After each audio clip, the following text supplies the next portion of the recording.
Olá, seja bem-vindo, bem-vinda. Eu sou a professora Érica Santos e vou falar, o vídeo de hoje vou falar sobre boas práticas para uma aquisição e desenvolvimento da linguagem através de exercícios psicomotores. Mas antes de começar a falar sobre essa importância, eu gostaria de saber como você identifica uma criança em atraso na linguagem de acordo com a sua idade, né? De acordo com a sua idade cronológica. E por que eu especifico? Porque existem 3 tipos de idade, exatamente. Uma pessoa tem a idade mental, a idade cronológica e a idade óssea. A idade mental, ela é definida como a idade do desenvolvimento cognitivo da pessoa, né? É onde processa o pensamento, o raciocínio lógico. Ela pode ser avançada ou retardada de acordo com a sua idade cronológica. Já a idade óssea, né, é a idade do crescimento do osso. Então, atenção, é muito importante que a idade óssea esteja bem próximo da idade cronológica, ok? E de acordo, né? Por que eu falo isso? Porque de acordo com as nossas experiências de vida e de contato com outras pessoas de diversas faixas etárias, é natural logo fazermos uma pré-avaliação sobre a aquisição da linguagem, né? De acordo com o conhecimento que temos. E é importante, o que acontece? É importante procurar profissionais adequados, né, para fazer essa avaliação, uma avaliação correta e precisa de acordo com a necessidade de cada pessoa. Eu começo aqui pontuando o primeiro profissional que avalia a audição do bebê, logo assim que ele nasce. Quem se lembra do teste da orelhinha? Então, é um teste obrigatório por lei, feito ainda na maternidade, né, por um fonoaudiólogo, com o objetivo de avaliar a audição e detectar precocemente algum grau de surdez do bebê. E particularmente, né, por que eu falo isso? Porque todo ano eu sempre levo meus 3 filhos ao otorrinolaringologista, mais conhecido como otorrino. Por quê? Porque é um médico que trabalha em conjunto com o fonoaudiólogo e ele é capacitado para avaliar e tratar doenças do ouvido, do nariz e da garganta, né? E que são justamente as partes, né, que temos que logo são que interferem, né, no desenvolvimento da linguagem oral. No consultório do otorrino é possível, né, fazer uma audiometria para acompanhar a evolução do desenvolvimento da audição da pessoa, né, do paciente, né. O fono, ele é o profissional que aplica esse exame, né, e o responsável por realizar um tratamento terapêutico no paciente para melhor o desenvolvimento da sua aquisição da linguagem. Mas atenção, né, o médico é a conformação, né, em otorrino que é capacitado para diagnosticar alguma doença de evolução auditiva, tá? E por isso é importante fazer uma consulta periódica com o otorrino, né, principalmente antes daquele período de frio, né, fazer um tratamento preventivo, né, com o intuito de evitar secreções, né, de acordo com as crises, resfriados e gripe, né. E dessa forma, o que evitamos? Né? Evitamos e precisamos a aquisição da linguagem da criança nesse período tão importante do desenvolvimento dela. E lembrando do ditado, né? É melhor se prevenir do que remediar? Então, no meu caso, o médico da nossa família foi exemplar ao diagnosticar no meu filho mais novo que ele havia um canal auditivo curto, esse canal aqui. Então, o que acontece? Ele herdou essa característica do irmão da minha mãe, né? Que é o seu tio-avô materno, né? Boa essa, né? Então, é importantíssimo a gente conhecer a nossa árvore genealógica. Bom, voltando ao assunto. Logo, esse nosso otorrino, ele me orientou a ter mais atenção no momento da amamentação. Ou seja, fazer essa prática, né, tão sublime de forma bem inclinada, né, segurando o bebê dessa forma. Para quê? Para não ter o retorno nas vias respiratórias, né, não ter o retorno do leite e, consequentemente, evitar uma otite, né, no meu filho. E por que eu estou contando essa história? Porque foi exatamente o que aconteceu com a minha filha, mais velha, com quase 3 anos de idade. Principalmente as mães de primeira viagem, muitas pessoas desconhecem de muita informação importante que fazem a diferença na vida da criança nesse seu processo de aquisição da linguagem, né? E você, sabia disso? Então, por conta dessa ocorrência com a minha filha, mesmo ela tendo um canal auditivo normal, ela teve também um atraso na aquisição da linguagem. Desde que o ouvido ele fica entupido, o som externo não é captado 100% pela criança, né? Então, essa limitação, o que gera? Uma dificuldade de discriminação auditiva pelo ouvinte e, consequentemente, uma produção oral começa a apresentar um desvio fonológico. E a solução para esse problema da minha filha foi resolvido com uma cirurgia das adenoides, né, feita pelo otorrino e com um tratamento de longo prazo pelo fonoaudiólogo para recuperar o tempo perdido dela na aquisição da linguagem, né, e ajustar com a sua idade cronológica, né. Exercícios de ritmo é uma boa prática, né, porque proporciona à criança uma capacidade de executar uma discriminação auditiva, né. A função principal dos exercícios de ritmo é harmonizar os sons e dispor as crianças para uma aprendizagem, né. E um bom começo para essa prática pode ser até mesmo um lápis, né, batendo na mesa e o aluno, a criança repetindo o mesmo ritmo, né, tum, tum, tum, é mais ou menos assim, né. É como se a pessoa começasse do zero, né. Como um bebê começa a receber sons, né? A criança com essa perda, ela começa a perceber os sons e ritmos diferentes na sua volta que antes ela não recebia, né? Não ouvia. Outro exemplo prático é aprender um novo idioma, né? Por exemplo, imagina um idioma que você nunca falou. Vamos supor, quelle est votre profession? Quelle est votre profession? Então, o que você ouviu primeiro? São vários sons, né, sem significação para você, né, sem sentido, né? O que acontece? Eu falei em francês. E para quem é uma língua latina, enfim, pode até ser compreensível, né? Mas uma língua anglo-saxônica é difícil, tá? Então, se você entendeu, deixe seus comentários aqui embaixo. Ok? Ok. Então tá. Exercício de respiração, como natação. Encher bola de gás com a boca, né? E colocá-la sobre a barriga para observar seu movimento, né? Subir e descer conforme a entrada e a saída, né, do ar nos pulmões, tá? São típicos, né? Atividades típicas para o controle da emissão dos sons e melhora a produção da fala, né? Aulas de música, né? Que oferece oportunidades em cantar e manusear diversos instrumentos musicais para aprender a diferenciar sons e até mesmo utilizá-los para exercitar a velocidade do ar, né? Como sopro, né? Flauta, por exemplo, né? Ajuda muito nesse processo. Essas ideias são alguns estímulos, né? Que os próprios pais, os educadores, os especialistas podem estar atentos para uma prática diária, né? De forma lúdica, criando momentos prazerosos com a criança, né? Usar jogos, recitar poemas, dançar com vários movimentos e ritmos, acaba atuando diretamente nesse esquema corporal do aprendiz, né? Tendo uma boa influência na sua capacidade, integração social. Falar o tempo todo com a criança, com frases curtas, também é muito importante, né? E porque tudo isso ele possibilita a criança o quê? A internalizar naturalmente os sons fonéticos, né? Começa a organizar a estrutura linguística da língua materna, né? Para então poder ter uma consciência fonológica, né? É importante lembrar que a prática de exercícios é um fator determinador, diferenciador para o desenvolvimento da fala competente, né? Pois trabalha o processo cognitivo da criança, né? Para o seu equilíbrio, autoconhecimento, plasticidade psíquica, né? A capacidade de aprender, né? Outro profissional importante também mencionar aqui é a pediatria, né? É uma profissional que deve acompanhar o bebê desde o seu nascimento, né, para garantir seu desenvolvimento dentro de um parâmetro considerado normal, né? E só esse profissional, ele tem a capacidade de fazer isso de forma completa, né? A pediatra dos meus filhos, ela sempre esteve presente na vida deles. E dependendo da idade da criança, as idas ao consultório é bastante frequente, né? Quanto mais novos forem, mais presente esse profissional, ele é importantíssimo na vida de uma criança, né? Para ela cresça, né? Ela cresça de forma regular e saudável. Se possível, nesse caso ter um plano de saúde, é um melhor investimento que os pais podem fazer, tá? E por isso a importância, né, de um planejamento familiar.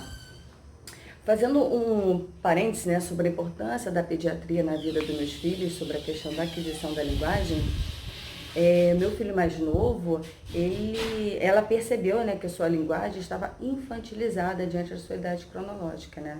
Então, o que ela fez? Fez um encaminhamento para a psicóloga, né, a fim de que essa especialista diagnosticasse o motivo desse seu comportamento, né? Mais uma especialista na vida da gente, né? Mas com o intuito do quê? De investigar essas causas, né? Um desvio padrão né, de acordo com a sua idade cronológica, né? E voltando a falar sobre a importância da psicomotricidade para o desenvolvimento da linguagem, né? Você sabe ou imagina quando ela começa de fato na vida de uma pessoa? Deixe seus comentários, ok? Então, como é sempre importante atuar de forma preventiva, esta área interdisciplinar, ela propõe atividades motoras para todas as faixas etárias, né? Porque ela observa o ser humano em movimento, né? E o seu objetivo é estimular, avaliar, diagnosticar, reeducar o desenvolvimento psicomotor, né? Na sua formação e estruturação do esquema corporal. E esse processo pode ser terapêutico, educacional ou de reabilitação, né? Porque é importante atuar na aquisição da linguagem e no controle postural. Por quê, né? Porque as expressões corporal e mental são pré-requisitos, né, para o desenvolvimento do processo cognitivo, né? E por conta disso, as funções tônicas, posturais, somatognoses e práxicas, né, grupais, elas devem estar bem trabalhadas, né, para que o pensamento e a linguagem desenvolvam de acordo com o seu esquema corporal e idade cronológica da pessoa, né? A psicomotricidade, ela está presente em todas as atividades físicas, né, e mental da criança, né, com o intuito de fazer ela conhecer, identificar e estimular o seu próprio corpo, né? E em base, né, esta base de aprendizagem é tão importante para o processo intelecto de aprendizagem do ser humano, porque envolve o desenvolvimento do esquema corporal, lateralidade, estruturação temporal, orientação espacial. E quando algum desses elementos é mal estruturado, a criança acaba apresentando algum problema no seu desenvolvimento da linguagem oral, escrita, até mesmo gestual, tá? E para isso, e por isso a grande importância da psicomotricidade, principalmente nos 3 primeiros anos de vida de uma pessoa, né? Porque ela favorece as capacidades básicas da criança no desenvolvimento, aumentando o potencial motor, né, do desenvolvimento, das experiências, em cima das experiências da pessoa. E essa maturação orgânica progressiva ocorre pela experiência pessoal da pessoa, né, junto com uma educação psicomotora, né? E um dos motivos que a psicomotricidade é oferecida nas creches, né, em algumas escolas de educação infantil. E para se obter uma boa aprendizagem, é preciso que a criança se sinta segura, né, para ter iniciativa de se colocar, né? A consequência desse ato é o conhecimento, né, de si, né? Para que ela se sinta segura de si mesma, para ter o entendimento de suas possibilidades e limitações nas suas ações, né? E isso tudo favorece o quê? Né? Há uma expressão corporal da criança no ambiente, né, do seu entorno, há uma linguagem comunicativa com o outro, né, que estão ao seu redor, e o aperfeiçoamento das habilidades para as novas competências a serem adquiridas, né? E o que seria competências, né? É ser capaz de fazer algo, né? Conhecido como savoir-faire, é um dos pilares importantíssimos da educação. Sendo assim, a aprendizagem é um processo de construção, ressignificação e apropriação de conhecimentos, né? Segundo o psicólogo Vygotsky, a construção de conhecimento ela é realizada pelas experiências vividas, envolvendo o emocional, na vinculação da fantasia com a realidade, né? Ou seja, a relação o mundo imaginário com o mundo que ela vive, né? Que ela vivencia. E para a criança desenvolver confiança em si mesma, é preciso que o profissional deixe expor seus fatos vivenciados para fazer uma ligação entre o mundo imaginário e o real, né? E é sempre bom considerar o lado socioafetivo, né, dessa relação entre o profissional e a criança, né? Por isso, favorece a autoimagem positiva, né, para uma ação e o crescimento dela mesma, né? Já o lado cognitivo, ele é responsável por demonstrar as resoluções de situações de problemas. E o que seria isso? É quando a pessoa se depara com um problema e ela deve criar estratégias para resolver, né? Para um adulto, posso dizer que dependendo do problema, quando está em risco, né? Por exemplo, muitas vezes a pessoa usa o quê? Seu instinto, né? Mas para aquelas que têm um sistema psicomotor bem desenvolvido, a tomada dessa decisão é bem calculada e o problema é bem resolvido, né? Ou seja, dessa forma ela usa a razão e não a emoção, né? Em outro vídeo eu posso falar mais sobre as emoções e suas consequências, né? E como se desenvolve essas estratégias, né? Voltando para a alicerce do desenvolvimento da linguagem, né, e a sua aprendizagem, que eu falei lá no início do vídeo, é justamente o lado externo da criança que é o responsável por desenvolver essas estratégias, né? Ou seja, é o esquema corporal, a lateralidade, a boa coordenação motora ampla, a sua noção temporal, espacial, que garantem uma base sólida para a vida. Por isso a necessidade da criança, né?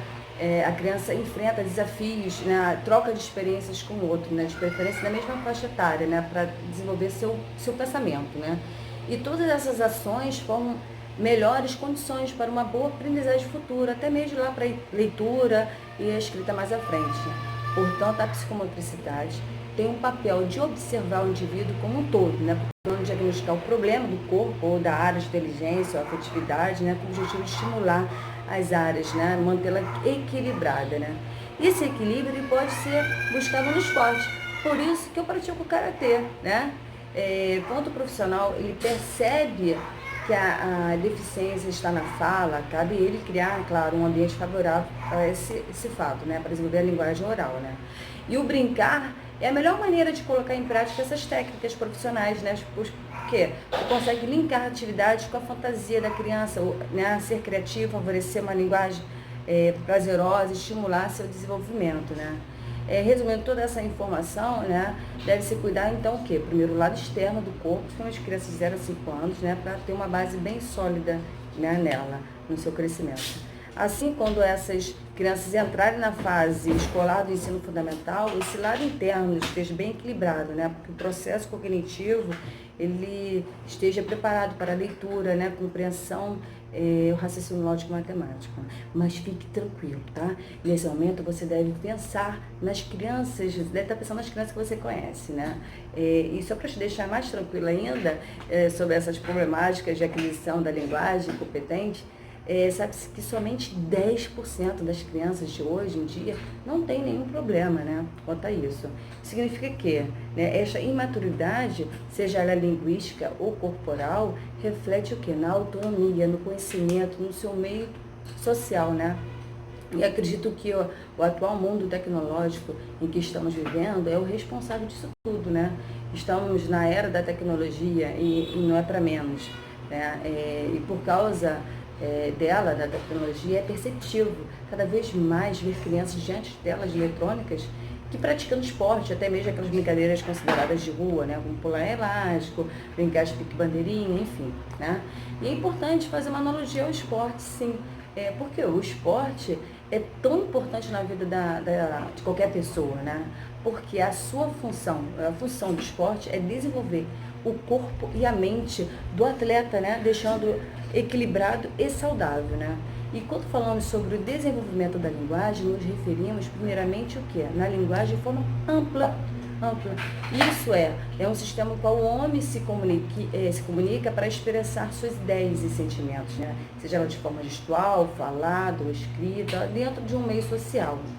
Segundo a teoria do Victor da Fonseca, né, que é mestre em ciência e educação, doutor em educação especial e reabilitação, a evolução da linguagem humana começa pela linguagem corporal. E ela tem dois marcos. Primeiro, pela macromotricidade, né? Ou seja, a exploração do meio ambiente pelo tátil kinestésico, né? É você se mexer e pegar nas coisas, né? Por isso que é importante sempre envolver a criança nos braços, o bebê, né? Para acalentá-lo, né? Eu já falei da massagem Chantala, né? Dos bebês, né? Muito bom. Seus benefícios são vários, né? E dentre eles são a consciência corporal e o bem-estar. Ambos podem ser considerados boas práticas de psicomotricidade, né, para uma aquisição da linguagem, né? Depois temos o segundo marco, que é a micromotricidade, que é a linguagem mímica gestual, né? Imaginamos, né, que seja, por exemplo, a fase em que o bebê começa a interagir, explorar o mundo que o cerca, né, com as mãos, né? Em seguida, temos a linguagem falada, né? Ou seja, oromoticidade, né? Que entra em cena pela sua capacidade de bebê começar a balbuciar, pronunciar palavras, né? Por conta de uma produção auditivo-verbal, né? E por último, a linguagem escrita, né? Conhecida como a grafomotricidade, pois é quando a criança consegue produzir traços, né? Para representar algum símbolo, né? E nessa fase é importante registrar essa evolução do grafismo, né? Desde os rabiscos, passando pelas celas, as garatujas, né? E por fim, a figura humana representada em todas as partes do corpo, né? E essa fase é também dividida em dois marcos, tá? É a linguagem visiográfica e a logográfica, né? Representando assim a leitura e a escrita, né? A psicogenética, o que ela esclarece? Que a criança se organiza no seu mundo a partir do seu próprio corpo, né? No intuito de evitar um distúrbio na comunicação oral. E por quê? Porque o desenvolvimento da espécie humana, ela só foi possível por conta do sentido perceptivo, né? Do próprio ser e de sua organização no meio em que vive. De acordo com os estudos sobre os estágios de expressão da linguagem, a criança ela começa a se comunicar com o seu meio, né, o meio ambiente, logo nos primeiros meses de vida, né? E existem alguns estágios, né, da expressão da linguagem e o seu desenvolvimento da fala. Quais seriam esses marcos? São, né, geralmente de 0 a 2 meses, né, quando o bebê apresenta o choro, o reflexo, os sons vegetativos, né, que seriam quais? Tosse, espirro, soluços, né? Crianças de 2 meses a 6 meses, né, quando é capaz de produzir agora já palavras monossílabas, né, de uma sílaba só, né, como as vogais, por exemplo, mamãe, né? Então, de 6 a 8 meses, tem de 6 meses a 8 meses, né? Que é o bebê quando começa a balbuciar, né? Com o intuito de buscar uma interação com o outro, né? Podendo até pronunciar palavras com 2 sílabas, né? De 1 ano e meio, né? O bebê já começa o quê? A usar em torno de 20 palavras, né? As palavras mais usadas, né? No seu cotidiano, né? E com o intuito de imitar mesmo o adulto, né? Tudo que escuta. Já a criança de 1 ano e meio a 2, ele tá nessa reta final, que é o momento mais importante, que começa aquele período de desfraude. Então, nessa transição, o bebê ele já consegue usar um vocabulário em cerca de 200 palavras, né? De forma bem conectadas, né? Com palavras-frase, por exemplo. Comer agora, né? Enfim.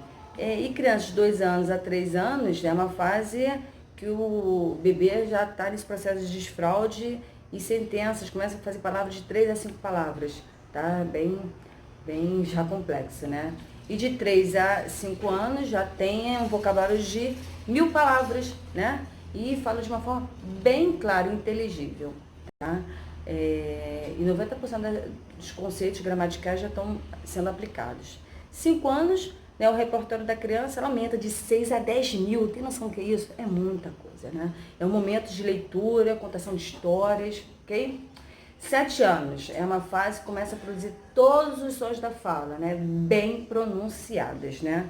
E para que a aquisição da linguagem evolua de acordo com o esperado, ou seja, de acordo com a evolução humana, é importante o adulto ter informação desse parâmetro de capacidade de desenvolvimento da criança, né?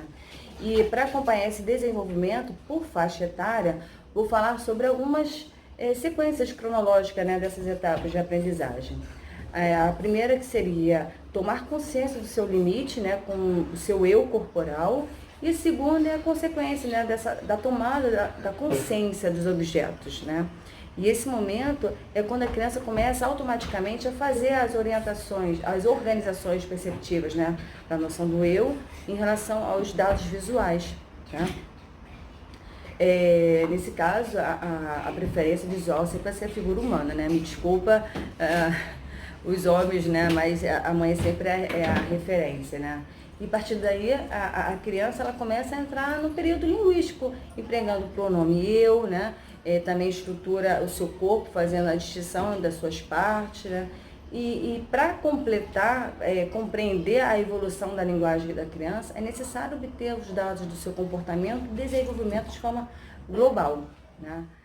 A linguagem ela também pode ser distinguida em 2 formas. A não verbal, que é composta pelo visual, gestual, corporal, musical, né? E a verbal, que é exatamente a fala e a escrita. E ao recorrer às informações sobre a aprendizagem da linguagem na BNCC, que é a Base Nacional Comum Curricular, que é um documento do Ministério da Educação, percebe-se que a linguagem ela é mencionada como uma das áreas de conhecimento obrigatório, né, oferecida somente no ensino fundamental e subdividida em língua portuguesa, arte, educação física e língua inglesa. E nessa fase, a criança ela desenvolve a capacidade de fazer representações, seja ela no sistema alfabético ou matemático, ou qualquer outro tipo de registro, né? E por que essa área de conhecimento não é vista lá na educação infantil? Na verdade, a linguagem ela está presente, sim, na grade curricular da educação infantil de forma implícita, tá? A BNCC, ela considera a aprendizagem na educação infantil subdividida pelos campos de experiência, né? Porque as crianças se desenvolvem através de interações e brincadeiras, né? E logo, a aquisição da linguagem, ela está presente nesses campos de forma lúdica, né? E essa etapa inicial da infância, ela é agrupada em 3 fases pela BNCC. A fase 1, que são crianças de 0 a 1 ano e meio. A fase 2, que são crianças de 1 ano e meio a quase 4 anos, né? Porque é 3 anos e 11 meses. E a fase 3, que são crianças de 4 anos, de fato, né? Até 5 anos e 11 meses, né? 6 anos. E na escola, o papel do professor é saber estimular o desenvolvimento da linguagem com atividades adequadas, né, para cada faixa etária. Mas na prática, eu percebo que muitos profissionais sentem falta de conhecimentos mais específicos, né, que possam facilitar e ajudar a criança no seu desenvolvimento e aprendizagem. E por isso que foi um dos motivos, né, por eu ter feito uma pós-graduação em psicomotricidade, né, que foi a necessidade que eu tive de explorar melhor as habilidades das crianças de forma relacionada com o conteúdo básico da educação infantil e sua disposição, né, de cada criança, né. Eu pude fazer um trabalho de desenvolvimento educacional infantil diversificado e individualizado, né? Além de melhor favorecer um ambiente com possibilidade de expressões para meus alunos e para minha filha, né? Que na época estava com seus 4 anos, né? E claro, com o acompanhamento fonoaudiólogo, né? Que ela já havia explicado no começo, né? E de acordo com as minhas perspectivas, né, sobre os 5 campos de experiência da educação infantil, da grade curricular brasileira, primeiro eu vou fazer uma breve explicação sobre cada um deles, né, e depois vou apresentar para vocês como aplicar a linguagem psicomotora nessas 3 fases da primeira infância, né. E um dos campos de experiência da criança é o eu, o outro e o nós. E seu objetivo é fazer com que a criança comece a construir sua autonomia, valorizando sua identidade em paralelo com o autocuidado, né, e o respeito ao próximo na sua interação social. E o que seria a linguagem psicomotora para os bebês de 0 a 1 ano e meio nesse campo de expressão, né? Nessa primeira fase, seria a criança perceber suas ações, sensações e limites do seu corpo. Mas como? Então, você pode massagear o bebê cantando, né? Existe a técnica Chantal, como eu falei lá no começo do vídeo, né? O fato do bebê ouvir a voz de quem cuida dele, né? Faz com que ele, além de captar uma grande variação linguística, ele começa a perceber e a identificar a voz da pessoa. E essa prática, aos olhos da psicomotricidade, ela favorece o autoconhecimento, né? Crianças de 1 ano e meio a 3, quase 4 anos, né? Essa segunda fase, em resumo, seria o quê? Demonstrar-se confiante, comunicar-se com o outro e perceber as sensações do corpo. É uma idade que já há uma interação com o outro, né? Através de uma comunicação oral. Também é um período que começa o quê? O desfraude, né? Então, atenção redobrada. O cuidador deve começar a estimular suas potencialidades e apresentar desafios. E uma boa brincadeira é a mímica, né? Por exemplo, o adulto ele pode representar práticas da rotina, como escovar os dentes, se vestir, pentear os cabelos, né? E a criança vai imitar, né? E essa prática desenvolve o quê? A lateralidade, né? Porque as crianças começam a imitar o mesmo movimento, o mesmo lado. As crianças de 4 anos a 5 anos e 11 meses, né? Até essa terceira fase, né? A 6 anos, é a fase de regras, cooperação e participação entre elas, né? A linguagem está presente na expressão de sentimentos e necessidades. As emoções oscilam e há necessidade de criar regras de convívio. Brincadeiras que precisam de parceiro para alcançar o objetivo é ideal nessa faixa etária, né? Que desenvolve a noção espacial. O segundo campo de expressão é o corpo, gestos e movimentos, tá? Esse objetivo é explorar o mundo pelo espaço e objetos de entorno da criança dentro de um universo social e cultural. Então, será através de diferentes linguagens, como música, teatro, dança, brincadeiras, que o corpo e as emoções farão conexão com as sensações, gestos e movimentos, né? E essas expressões possibilitam a criança identificar seus limites, potencialidades e consciência do que é perigoso ou seguro para si, né? Na primeira fase, sugiro brincar de fazer barulho com as partes do corpo, para desenvolver o seu esquema corporal e o autoconhecimento. Já para a fase 2, brincadeira de seguir ou identificar o som é uma boa opção para desenvolver a discriminação auditiva e a plasticidade psíquica, né? Na fase 3, a dançar de acordo com os comandos da música é uma maneira de desenvolver a atenção e o cognitivo para a representação dos movimentos no seu corpo. Assim consegue que a criança faça o quê? Construa o seu esquema corporal, né? Já o terceiro campo de expressão é representado por traços, sons, cores e formas. E o objetivo é desenvolver o senso crítico e estético da criança, né? Por isso a necessidade de fazê-las expressar por artes visuais, como música, teatrinhos, contação de histórias, para ela desenvolva criatividade, expressão pessoal, sensibilidade e interpretação das suas vivências. Aqui na primeira fase, idade em que pode sim começar a explorar diferentes texturas e sons, atividades que associam esses dois elementos ajudam a desenvolver o cognitivo de correlação entre eles, né, e a adaptabilidade, né. Por exemplo, massinha comestível, né, com uma música calma, é diferente de brincar na areia com um som mais agitado, né. Crianças da segunda fase já são capazes de se expressar graficamente, né, como também criações com diversos materiais. Práticas, né, atividades como espaço, tamanhos diferentes, esses artifícios são ideais para a exploração da noção espacial. Crianças dessa terceira fase, elas são capazes de fazer o quê? Dobraduras, esculturas, apresentações, conseguem reconhecer os sons pela intensidade, altura, timbre, né? E uma dica que eu dou é quem deseja que a criança aprenda uma segunda língua, essa é a hora, porque nessa altura a língua materna já está estruturada no seu cognitivo, né? É claro que quem tem pais de nacionalidade diferente, a criança terá duas línguas maternas, né? Logo a criança não precisará se familiarizar primeiro com a língua materna para depois começar uma segunda língua, né? Por que falo isso, né?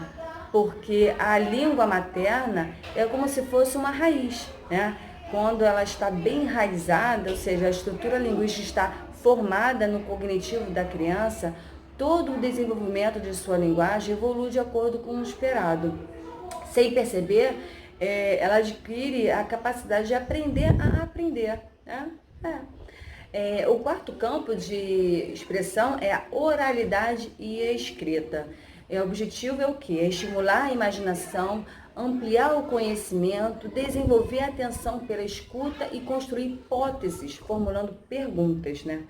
E essa expressão é desenvolvida através de contação de histórias, fábulas, poemas, músicas, né? Encoraja a criança a registrar e interpretar a sua oralidade com rabiscos e garatujos, né?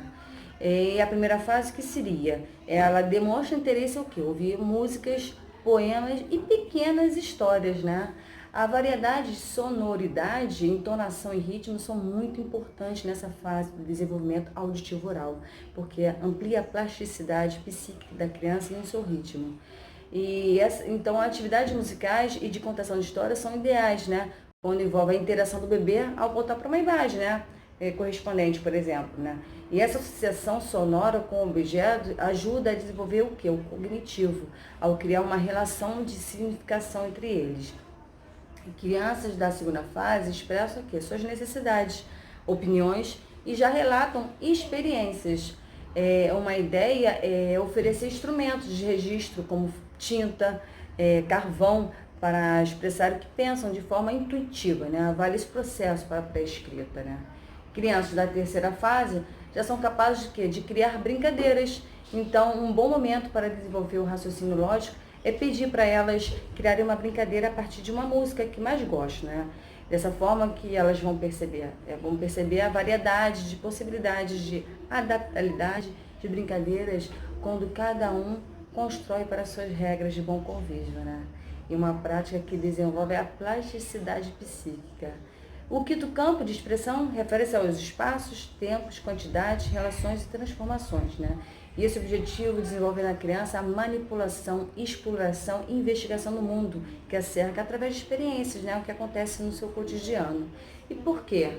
Porque é uma fase marcada por curiosidades em explorar o mundo físico, né? O que seria tudo que é tocável por eles, né? E o mundo sociocultural, onde entra a questão das relações entre as pessoas, como e onde elas vivem. Aqui na primeira fase da criança é de exploração e manipulação. Então, atividades sensoriais são perfeitas para o desenvolvimento da linguagem, né? Mas ainda quando o adulto nomeia os objetos utilizados durante a atividade, o que acontece? Essa relação facilita uma aprendizagem perdurável, né? E o desenvolvimento da plasticidade psíquica.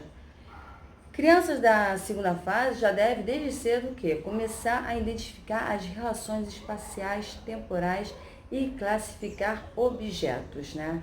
E por isso, brincadeiras que envolvem semelhanças e diferenças, como claro, escuro, dia e noite, frio e quente, grande e pequeno, são bons para a orientação temporal e estruturação espacial dela.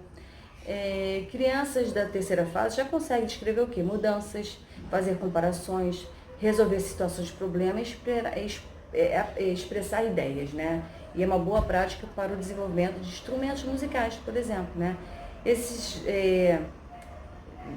dois instrumentos que eu adoro, né? Que um deles é fazer piano com garrafas de água, né? Diferentes níveis, né? Para colocar as notas musicais. E o outro é confeccionar um pau de chuva, né? Perfura, enche com conchinhas, faz aquele som, enfim. São atividades que, além de desenvolver a criatividade, possibilitam estruturar a lateralidade durante o manuseio dos instrumentos, né? Nossa, falei muito, né? Bom, é isso. Espero que tenham gostado do vídeo, né? Gostaram das dicas, né?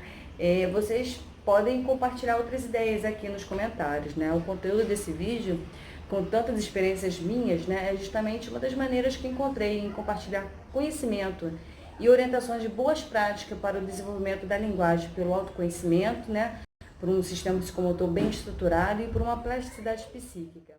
Bom, a psicomotricidade, ela propõe benefícios que diminuem os impactos dos problemas comuns de déficits de aprendizagem, principalmente na segunda fase do ensino básico, né, que vai até o 5º ano, principalmente para o período da alfabetização, que é focado no primeiro ano do ensino fundamental e extensivo para o 2º ano. Nesse período há muita atenção dos pais e pressão colocada nas crianças, né, de fato. E claro que são atitudes desaprovadas, né, mas às vezes inevitáveis, né, mas que só levam à ansiedade, consequentemente, para o longo da vida, né. Depois do outro vídeo eu conto a minha história em relação a isso, né. Que é marinheiro de primeira viagem se sente meio perdido nisso, né? Então, meu objetivo aqui é facilitar a sua vida, economizar o seu tempo e orientar você para um caminho de soluções e boas práticas para uma aquisição da linguagem da criança. Aqui apresentei informações vividas e estudadas com muito amor envolvido, né? Então, eu agradeço às pessoas que cruzaram minha vida para que eu pudesse encaminhar meus filhos e alunos uma boa aprendizagem e desenvolvimento, né? Juntos somos mais fortes, né? Pois uma andorinha só não faz verão. E por que eu tratei desse assunto todo em várias perspectivas, né?